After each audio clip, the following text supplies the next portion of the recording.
Buen día muchachos, ¿cómo están? Como de pronto algunos ya se habrán enterado, actualmente me encuentro incapacitado por una circunstancia médica. Para el día de hoy está programado en las 2 horas hacer una evaluación trimestral de Ciencias 9, pero pues los tres profesores de Ciencias 9 hablamos con Gloria y se decidió, o ella nos permitió, hacer un taller en estas 2 horas. En mi caso particular, dada la extensión de los temas de este módulo, decidí coger una hora para explicar y la otra hora para hacer un taller. Además de eso, lo tomé en cuenta porque son temas que ustedes ya vieron en años anteriores. Fijo los veo en años anteriores, entonces no hay de pronto excusa de que no los han visto. Entonces, es básicamente un repaso y espero que se hagan de su memoria. Espero estén muy atentos y igual, el objetivo de esta clase es abordar los grupos funcionales a nivel de inorgánica y sus reacciones. Entonces voy a empezar con las funciones inorgánicas. Para hablar de ellas, primero hay que retomar algo que ustedes conocen como números de oxidación. ¿Y por qué es importante conocer los números de oxidación? Porque ellos me permiten identificar de forma más acertada el grupo funcional del que yo esté mirando. Esos estados de oxidación se rigen bajo unas reglas, pero creo que en la clase anterior yo les dije que básicamente recordar 4 reglas. La primera, que el oxígeno trabaja con -2, exceptuando los peróxidos, pero nunca vemos los peróxidos. El hidrógeno trabaja con +1, exceptuando algunos casos. La suma de los números de oxidación debe ser igual a la carga que tenga la molécula. Si la molécula tiene carga 0, pues 0. Si la molécula tiene carga -1, pues debe dar igual a -1. Y que si un elemento está solo, o sea, no está unido con un enlace químico a otro elemento diferente, su estado de oxidación también va a ser 0. Además de eso, pues vale la pena recordar que por lo general los que son positivos son los metales, al igual que el hidrógeno. El hidrógeno no es un metal, pero él tiende a ser positivo por estar en el grupo 1 de la tabla periódica. Y los no metales suelen tener cargas negativas, pero en algunas circunstancias también tienen cargas positivas, dependiendo cómo estén combinados. Los gases nobles no tienen carga, ellos son totalmente neutros, no reaccionan fácilmente con cualquier otro compuesto. Aquí pues uno puede hacer una diferenciación entre compuestos iónicos y covalentes, pero pues ese no es tema por el momento. Una función química hace referencia a propiedades físicas y químicas que tienen semejantes a algún grupo de moléculas, y ese grupo de moléculas, además de eso, tienen algo en común en su fórmula química. Quiere decir que si yo hablo de los óxidos, estaría hablando que en su estructura química tiene que tener un oxígeno con carga -2. Si yo hablo de un hidróxido, tendría que tener en su estructura un OH con carga -1. Si tengo un ácido, un hidrógeno con carga +1. Y las sales consisten en tener un metal y un no metal unidos. Entonces aquí hay varios ejemplos. Si ustedes se dan cuenta de estos 3 ejemplos, todos tienen oxígeno a la derecha. Primera característica de los óxidos. Y segundo, en todos trabaja con -2. ¿Cómo lo sé? Porque recuerden que los números se cruzan, los números de oxidación se cruzan, no con la carga, sino con la cantidad de átomos. Entonces, si yo tengo 2 sodios, quiere decir que aquí el oxígeno trabaja con -2. Por lo tanto, puedo decir que el sodio trabaja con +1, porque el oxígeno aquí no tiene nada. Pues no tiene nada en términos de escritura, ¿no? Porque en realidad es 1. Por otro lado, aquí vemos el calcio y el oxígeno. El oxígeno trabaja con -2, por lo tanto el calcio con +2. Y aquí el oxígeno -2, me lo confirman los 2 átomos de nitrógeno, y el nitrógeno con +3, me lo confirman los 3 átomos de oxígeno. En el grupo de los hidroxilos vemos aquí todos tienen OH, la diferencia es que puedo ponerlo con paréntesis o sin paréntesis. ¿De qué depende? De la cantidad. Como la cantidad de OH es 1, no se pone paréntesis. Aquí el OH tiene carga -1, por eso el potasio solamente es un átomo. Y como el potasio es +1, por eso no hay paréntesis que me indique cantidad. Acá pasa algo similar. El OH trabaja con -1, por eso el magnesio solamente es un átomo. Y el magnesio trabaja con +2, por eso es que son 2 moléculas de OH. Pasa lo mismo con los ácidos. Aquí tenemos 2 variedades de ácidos. En los 2 casos trabaja con +1 el hidrógeno. Y aquí en estos tenemos las sales que son metal, no metal, metal, no metal, metal, no metal. Aquí además tiene oxígeno, metal, no metal y oxígeno. Son las 4 grandes familias. Luego de esas se pueden hacer como una distinción entre ellas. Entonces, empezando por la función óxido. La función óxido son básicamente compuestos binarios, se pueden formar por un metal o un no metal. Entonces, aquí es una reacción genérica, el elemento, que puede ser metal o no metal, se combina con oxígeno y me forma el óxido.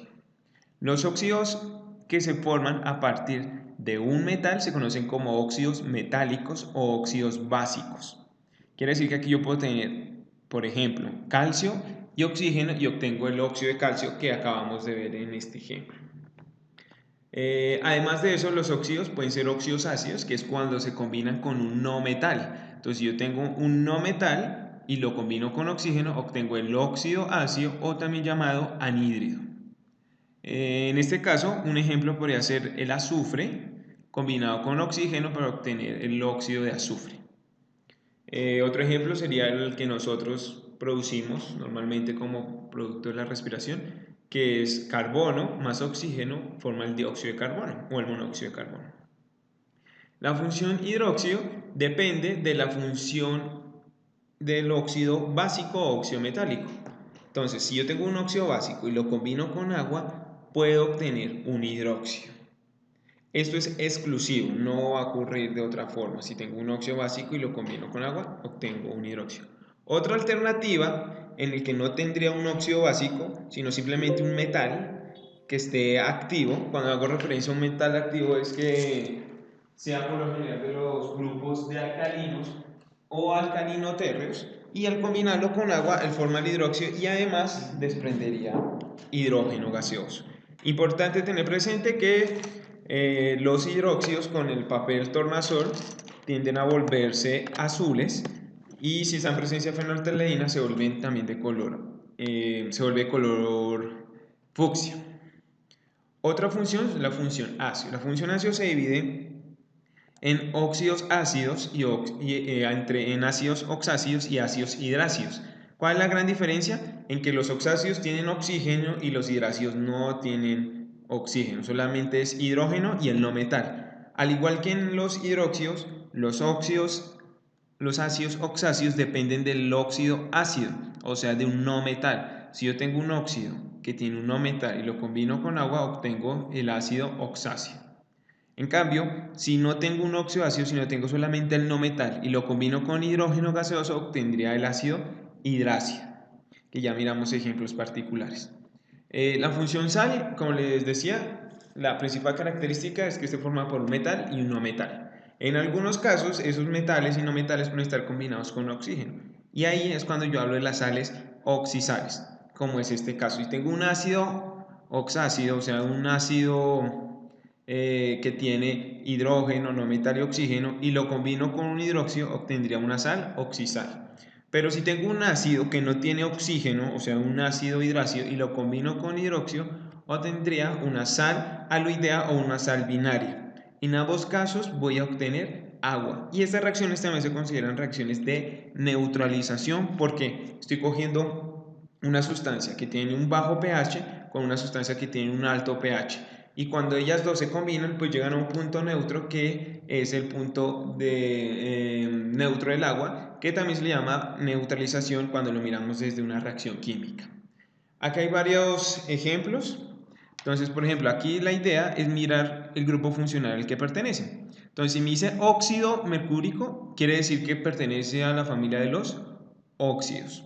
Si me dice ácido fluorhídrico, este ya sé que pertenece a la familia de los ácidos, pero como no tiene terminación ico u oso, sino hídrico, es un ácido hidrácido. Este obviamente es un hidróxido, por el que el nombre ya me lo indica. Acá sulfato de bario corresponde a las sales, pero cuando tiene esta terminación ato, corresponde a las sales oxisales. Ácido bórico correspondería a los ácidos oxácidos porque tiene terminación ico, no como acá que tiene terminación hídrico. Entonces, si tiene terminación ico, ácido oxácido; si tiene terminación hídrico, ácido hidrácido. Y el carbonato de sodio tiene terminación oato, entonces quiere decir que es una sal oxisal. Entonces, si tiene terminación ato, ato o ito corresponden a sales oxisales. Si no tuviera esa terminación, si no fuera uro, serían sales binarias o aloideas. Aquí, Tercero, indica cuáles de los siguientes son óxidos ácidos y pues los otros obviamente serán óxidos básicos. Entonces, fácil. Óxidos ácidos, aquellos que tengan no metales. Por ejemplo, el cloro es un no metal, el nitrógeno es un no metal, el berilio también es un no metal, el carbono es un no metal, fósforo no metal. O sea que aquí los únicos que son metálicos es el hierro y no ningún otro. ¿Cómo hacen para identificar si un elemento es no metal o metal? Ustedes van al internet o si tienen una tabla periódica y en ella ustedes de pronto recordarán que en las tablas periódicas uno puede ver una escalera ubicada en ellos, como en esta que estamos viendo acá. Entonces, en esta escalerita, la escalerita lo que me indica, además de otras funciones y otras propiedades químicas, básicamente es que lo que está arriba, o sea, lo verde y lo azul clarito, son elementos no metálicos y los que están debajo de la escalerita son elementos metálicos. Entre la escalera están los semimetales o metaloides, pero pues en este caso no es necesario profundizar. Entonces es importante, todos los que estén arriba de la escalera son no metales y los que están abajo y a la izquierda son metales. Ah, miren, me equivoqué, el berilio sí es un metal. O sea que aquí tendríamos el hierro y el berilio como óxidos básicos y el resto como óxidos ácidos. Bueno, otro tema importante que tenemos que mirar son las reacciones químicas. Recuerden que este video pues lo pueden retomar las veces que quieran, pausarlo o hacer lo que quieran. Tenía la intención de pedir la sala de informática o biblioteca o la sala móvil, pero casualmente se cruzó con otras reservas que ya tenía.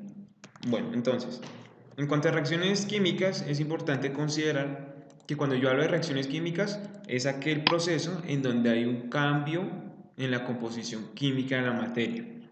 Entonces, por lo general, uno retoma aquellos procesos que se llaman cambios físicos o aquellos procesos que se llaman cambios químicos.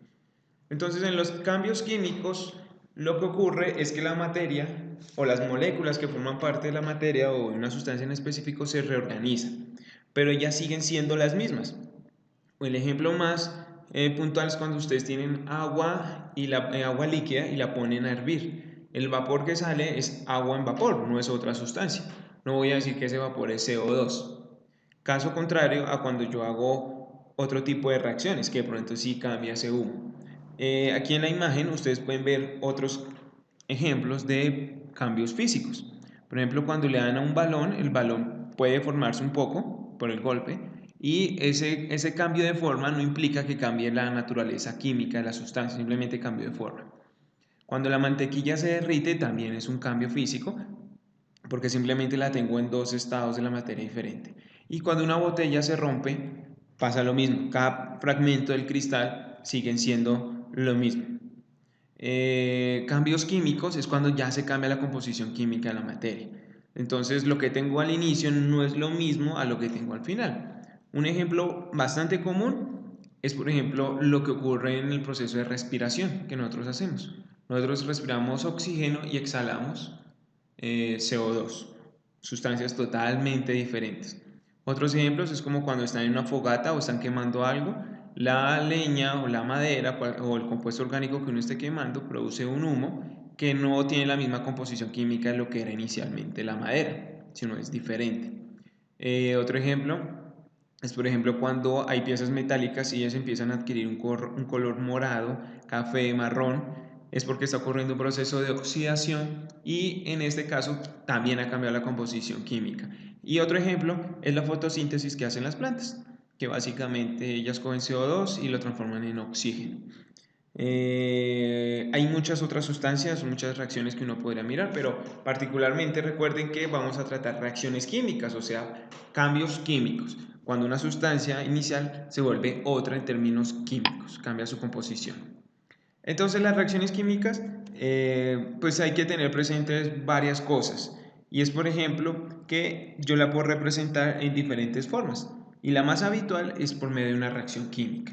Una reacción química conlleva fórmulas químicas y lleva algunos signos que me permiten unir esas reacciones químicas. Lo importante es que lo que está antes de la flecha se considera como reactivos, o sea, en este caso CH4 y O2, y lo que está después de la flecha se consideran como productos, o sea, CO2 y agua. Un ejemplo que está dando aquí es cuando tengo la llama de un mechero Bunsen o una llama de gas natural de la cocina. El gas de la cocina tiene metano, que es CH4. Y ese gas metano, en combinación con el oxígeno que hay en el aire, que se suministra aquí por esta válvula, hace una reacción química que libera CO2 y agua. Por lo general, el que uno más nota es el CO2 porque es un humo negro. Otras cosas importantes que consideran las ecuaciones químicas. La flecha indica se produce.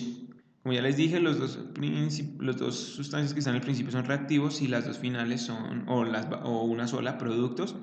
El número pequeñito se conoce como su índice y me indica la cantidad de átomos que hay de ese elemento. En este caso me está diciendo que de la B hay 2.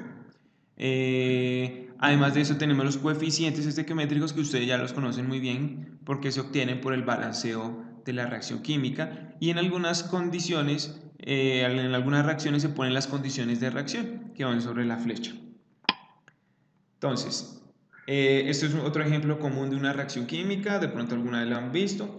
Tengo ácido clorhídrico en este Erlenmeyer, se le agrega, bueno, tenía aluminio inicialmente, se le agrega ácido clorhídrico. Esto hace que se combinen y al combinarse generan una reacción en la que se produce una sal de aluminio y hidrógeno gaseoso, perdón, que es el que se recolecta aquí.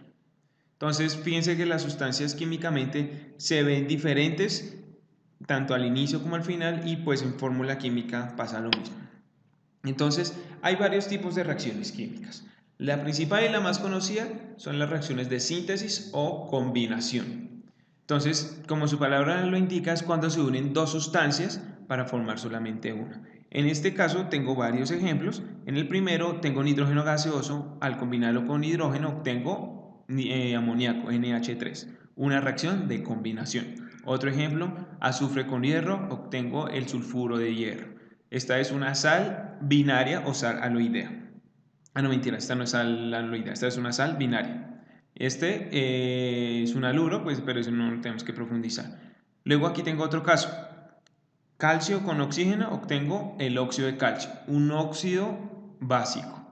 O también azufre y oxígeno, obtengo el óxido de azufre, que sería un óxido ácido, porque es un no metal el azufre y acá es un metal. Otro ejemplo, el óxido de calcio más agua me daría el hidróxido, grupo funcional.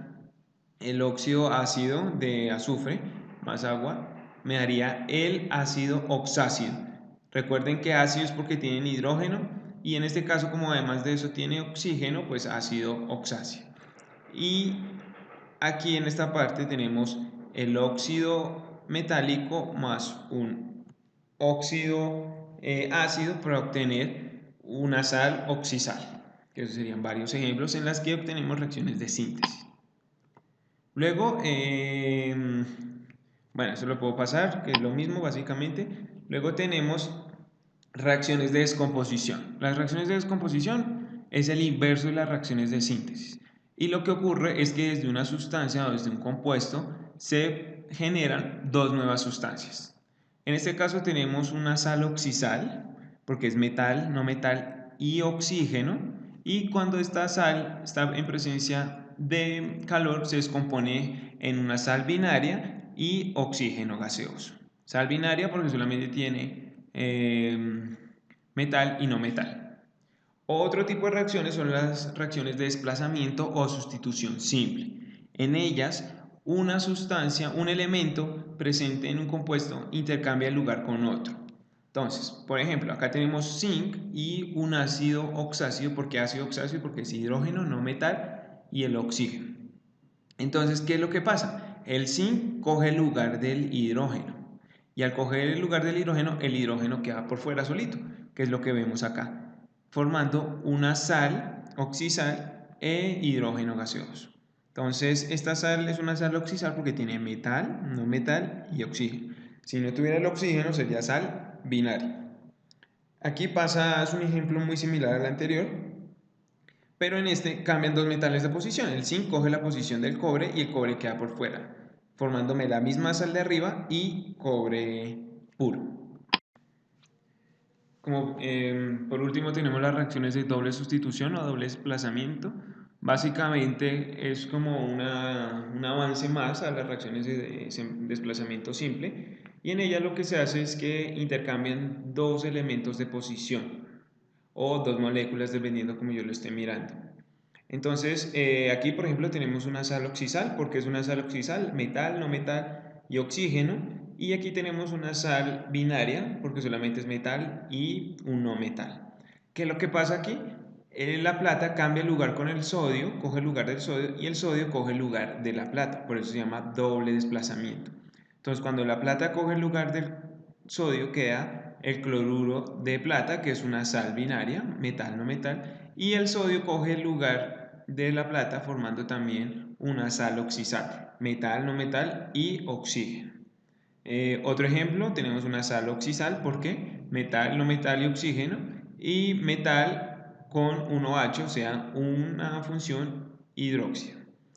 Pasa lo mismo, cambian de posición los dos metales, entonces el aluminio se une aquí con el OH y el potasio se une con el SO4, formando de esta forma el hidróxido de aluminio y una sal oxisal, pero con potasio. Otro ejemplo, un óxido metálico, porque es oxígeno y un metal, y un ácido hidrácido, porque es hidrógeno y un no metal, no hay oxígeno, fíjense. Entonces, aquí cojo y combino igual, de la misma forma. Entonces, el hidrógeno ocupa la posición del cobre y el cobre coge la posición del hidrógeno, formando una sal binaria, porque es metal y no metal, y agua, porque hidrógeno y oxígeno, y como acá tengo dos hidrógenos, puede formar agua. Para retomar de pronto lo que hemos visto, entonces, estas tres reacciones, ¿de qué tipo son? Primero miremos la que está en esta posición. Tenemos un metal y una sal oxisal y vemos que obtenemos dos productos. Hay dos reactivos, dos productos. Entonces ya puedo descartar tanto la reacción de síntesis, porque si fuera reacción de síntesis de estos dos saldría solamente uno, como también la reacción de descomposición, porque si fuera descomposición solamente habría un reactivo y obtendría dos productos. Entonces puede ser desplazamiento simple o desplazamiento doble. En este caso es un desplazamiento simple porque solamente hay el cambio de un lugar de posición. Entonces el zinc coge la posición del cobre y el cobre queda solito. Entonces es algo clave para identificar las reacciones de sustitución simple, es que siempre queda un elemento solo. Miramos la otra reacción. Entonces acá hay dos sustancias y una sustancia. Dos reactivos, un producto. A simple vista ya se puede ver que es una reacción de síntesis. Tengo dos reactivos, se combinan y obtengo solamente un producto. Y acá en la última tenemos una reacción, obviamente, una reacción de descomposición. Tengo una sola sustancia y obtengo varias. Como obtengo varias, quiere decir que se descompuso. Entonces confirmemos nuestras respuestas. Desplazamiento, combinación y descomposición. Y bueno, como les decía, para poder establecer correctamente la función y la reacción química, es necesario nombrar a cada sustancia correctamente. Entonces para eso se utilizan tres tipos de nomenclatura que ustedes ya las conocen: sistemática, sistemática, tradicional y stock. En este caso les estoy presentando la tradicional, en la que se usan una serie de prefijos y sufijos de acuerdo a la cantidad de números de oxidación. Si el elemento que forma parte de la molécula solamente tiene un estado de oxidación, no es necesario ponerle alguna terminación, o en algunos casos, si desean, se les puede poner ico. Si tiene dos, se le pone oso e ico, oso para el número de oxidación más pequeño, ico para el mayor. Si tiene tres, hipo con oso para el menor, oso al intermedio y ico para el mayor. Y si tiene 4, se le agrega el prefijo per al ico para el número de oxidación más alto. Ya hago algunos ejemplos de esto. Importante que eso lo copien en sus cuadernos para que lo puedan hacer con facilidad. Nomenclatura sistemática consiste en básicamente contar la cantidad de átomos que hay de cada elemento. En este caso hay 2 de cloro, 5 de oxígeno. Entonces, como primero se nombra lo que está a la derecha, entonces sería penta de 5, penta, óxido, porque este es el grupo, la función química óxido por el oxígeno y el no metal, óxido ácido, y luego la cantidad de cloros, que son 2, entonces pentóxido, o sea, 5 oxígenos, de dicloro, 2 cloros. Este sería sulfuro de dihidrógeno, 2 hidrógenos. Y acá sería tetrahidruro, 4 hidrógenos de silicio. Simplemente es indicar las cantidades. La nomenclatura stop es aquella en la que se pone entre paréntesis el número de oxidación del elemento que no es el grupo funcional, que no me da el grupo funcional. ¿Qué quiere decir eso? Aquí el oxígeno, en todo esto son óxidos. El oxígeno tiene su estado de oxidación, pero como yo sé que ese es el grupo funcional, no es necesario especificar el número de oxidación del oxígeno, porque ya sé que es menos 2. Por lo contrario, digo el número de oxidación del que lo acompaña. En este caso el cobre trabaja con más 2, entonces lo pongo entre paréntesis 2. Aquí el hierro trabaja con 3, y acá el aluminio también trabaja con 3. Recuerden que para hacer los números de oxidación lo que yo hago es cruzarlos. Como aquí es menos 2, yo sé que el cobre tiene que ser más 2. ¿Por qué? Porque esa es la única forma que todo esto me dé 0. Menos 2 y más 2, 0. Y aquí, este 2 es porque el oxígeno tiene menos 2 y este 3 es porque el hierro tiene más 3. Igual pasa lo mismo que en el anterior, si sumo todo me da 0. Menos 2 por 3, menos 6. Y más 3 por 2, más 6. Más 6 y menos 6, 0. Bueno, entonces empecemos. Aquí tenemos un óxido ácido. ¿Por qué es un óxido ácido? Porque el azufre es un no metal. Entonces, empecemos con la nomenclatura tradicional. Entonces, para la nomenclatura tradicional hay que tomar en cuenta la cantidad de números de oxidación que tiene el elemento diferente al grupo funcional. El grupo funcional es el oxígeno. Entonces, el azufre. Para eso, vamos a una tabla periódica. Entonces, aquí yo busqué esa en internet. Solamente me muestra los estados de oxidación. Entonces, el azufre tiene 2, 4 y 6. Entonces, 2, 4 y 6. Entonces, podemos regresar a la tablita que les dije. Entonces, tiene 3 números de oxidación, ¿cierto? El 2, el 4 y el 6. Entonces tiene 3 números de oxidación. Puedo utilizar cualquiera de estas combinaciones: hipo, oso, oso o ico. ¿De qué depende? De en qué posición está el número de oxidación que él tiene. Entonces, en este caso, el oxígeno tiene menos 2 y el azufre tiene que tener más 6, porque menos 2 por 3 me daría menos 6. Para que esa molécula sea neutra, tendría que el azufre trabajar con más 6. Entonces, como él está trabajando con más 6, quiere decir que trabaja con el más alto, porque tiene todos 4 y 6, y el 6 es el más alto. Y al trabajar con el más alto, el mayor, quiere decir que tiene terminación ico. Por lo tanto, ¿cómo llamar este compuesto? Como ya sé que el grupo funcional es óxido, pues empiezo con la palabra óxido, y el azufre en raíz latina se representa como sulfo, y como lo dije por la nomenclatura, será terminación ico. Nomenclatura sistemática. Para esta nomenclatura hay que tomar en cuenta la cantidad de cada elemento en la molécula. Entonces aquí tenemos 3 oxígenos, entonces será trióxido de monoazufre o simplemente trióxido de azufre, cualquiera de las dos. Para la nomenclatura stock tengo que considerar el número de oxidación del elemento diferente al grupo funcional. En este caso sería óxido de azufre, y entre paréntesis pongo el 6, que es el número de oxidación del azufre. Recuerden que el número de oxidación del azufre es más 6 y el del oxígeno es menos 2. Pero como tengo 2 átomos de oxígeno, lo multiplico por 3 para que me dé un total de 0. Bueno, este es un ácido oxácido. ¿Por qué? Porque tiene hidrógeno, no metal y oxígeno. Entonces empecemos con los números de oxidación. El hidrógeno, como ya les había dicho, él siempre trabaja con más 1. Y el oxígeno, en este caso, o siempre trabaja con menos 2. Entonces me faltaría definir la carga o el estado de oxidación del cloro. Entonces, perdón, aquí, ya. Entonces, como el oxígeno tenemos 3, entonces voy a multiplicarlo por 3, me daría menos 6 más 1, me daría menos 5. Quiere decir que el cloro trabaja con más 5. Repito, menos 2 por 3, menos 6, más 1, menos 5. Para que eso quede 0, el cloro tiene que trabajar con más 5. Entonces vamos a empezar con la nomenclatura tradicional.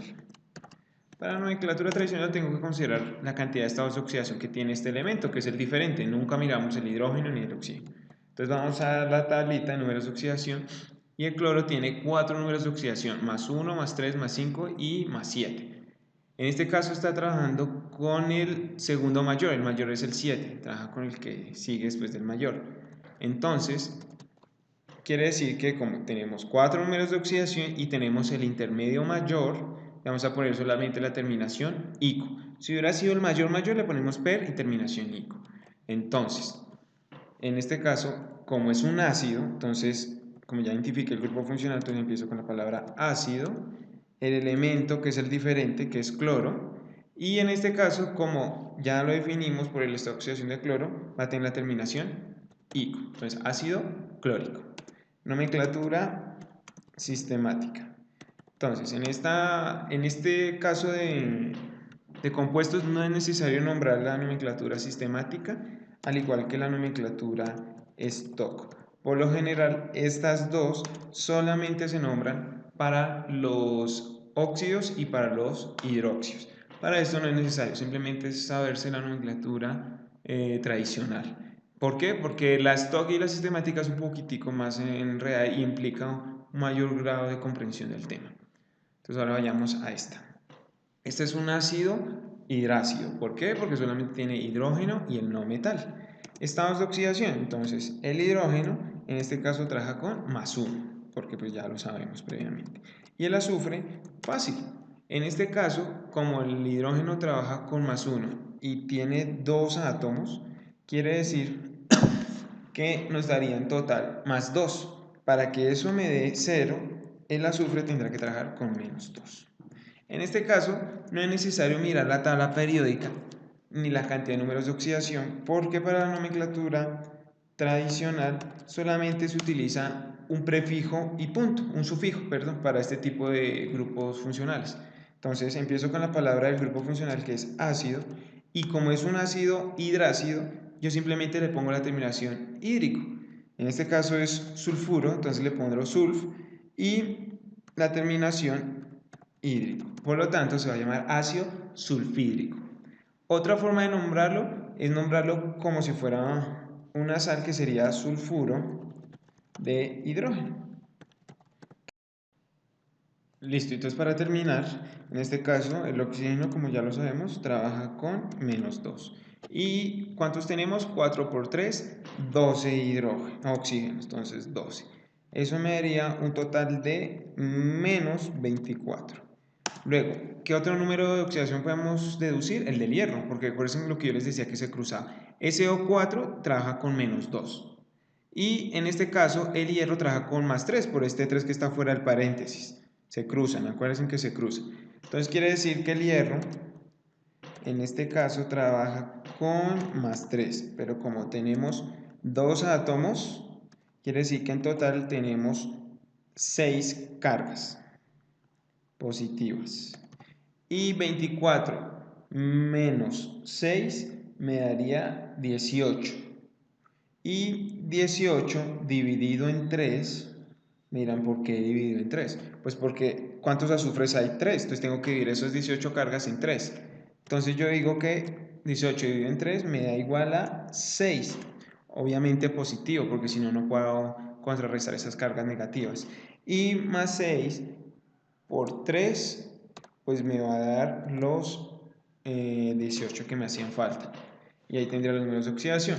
En este caso, entonces ya definimos que el azufre trabaja con más 3. Nos vamos a nuestra tablita, entonces el azufre trabaja con 2, 4 y 6. Está trabajando con el más alto.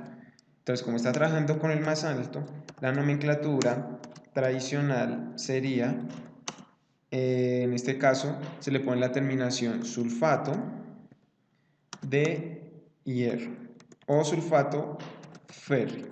Entonces, todas aquellas que sean terminaciones ato e ito, yo se las doy. Pero si no lo tienen presente, cada vez que el elemento tiene los dos estados de oxidación más altos o el estado de oxidación más alto, se le pone ato en las sales oxisales, porque es una sal oxisal, metal, no metal y oxígeno.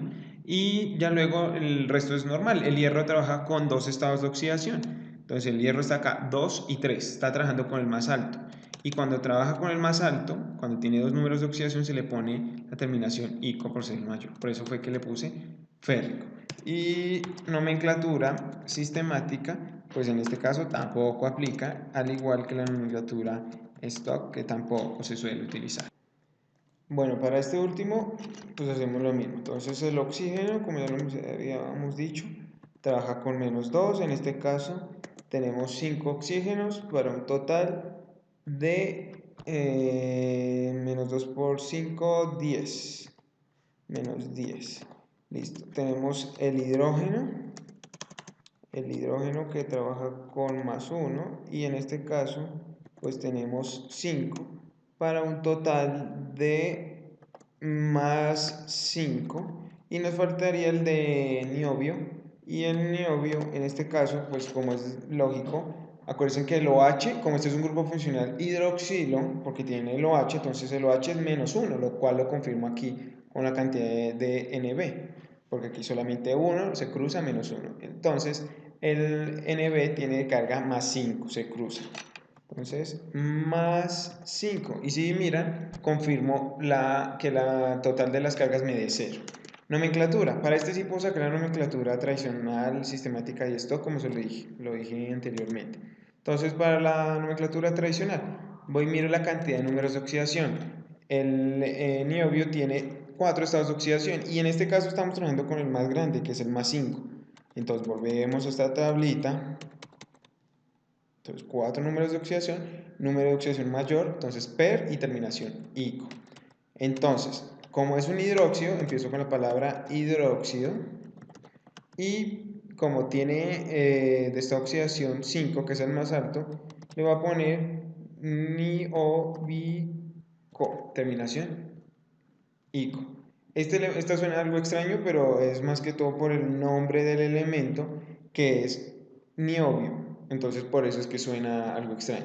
Luego de eso, la nomenclatura sistemática, que es la de las cantidades, sería penta. ¿Por qué penta? Porque hay 5 hidróxidos, que es el que me hace el nombre del grupo funcional, pentahidróxido de niobio o mononiobio, como lo prefieran. Y la nomenclatura stock sería, en este caso, hidróxido de niobio y entre paréntesis 5. Eso sería básicamente todo lo de nomenclatura. Recuerden que cuando son sales, yo les doy el nombre de sulfato o sulfito, del resto pues ya es de deducir. Recapitulando, entonces óxidos, están los óxidos ácidos como este, que es un no metal y oxígeno, los óxidos básicos, que son metal y oxígeno, ellos tienen las tres nomenclaturas, pueden tener reacciones de síntesis, pueden tener reacciones de sustitución o sustitución doble. Los ácidos pueden ser ácidos hidrácidos, en donde solamente hay hidrógeno y un no metal, o hidrógeno, no metal y oxígeno, que serían ácidos oxáceos, hidráceos oxáceos. Acá este se nombra la nomenclatura tal cual como con los óxidos, no tiene sistemática de stock. Y en el caso de los hidráceos se les pone al final hídrico, ya no se les pone ico u oso, ni ninguna de esas. Y tenemos las sales, que pueden ser sales binarias o sales oxisales. En este caso hay una sal oxisal. En las sales oxisales siempre les voy a dar cuando termine terminación ato o ito. Y una sal normal, o sea, una sal que no es oxisal, puede ser por ejemplo la que ustedes conocen mucho, el cloruro de sodio. Entonces, como lo acabo de decir, la nomenclatura tradicional sería cloruro de sodio. Quiere decir que cuando solamente es metal y no metal, se le pone la terminación uro al no metal y luego se nombra el no metal. Otro ejemplo podría ser KBr. Entonces este sería bromuro de potasio. Entonces fíjense, cuando es una sal binaria se le pone uro al no metal y luego se nombra el metal. Y pues aquí en las de oxisales, lo que les digo, yo les doy cuando tienen ato, ito. Y los hidróxidos, bastante sencillo, tienen que tener un OH y se aplican las tres nomenclaturas. Espero que el video haya sido bastante productivo. Recuerden que lo pueden pausar, lo pueden volver a repetir. Y por ahora, antes de que acabe la clase, les quedan unas cositas por hacer.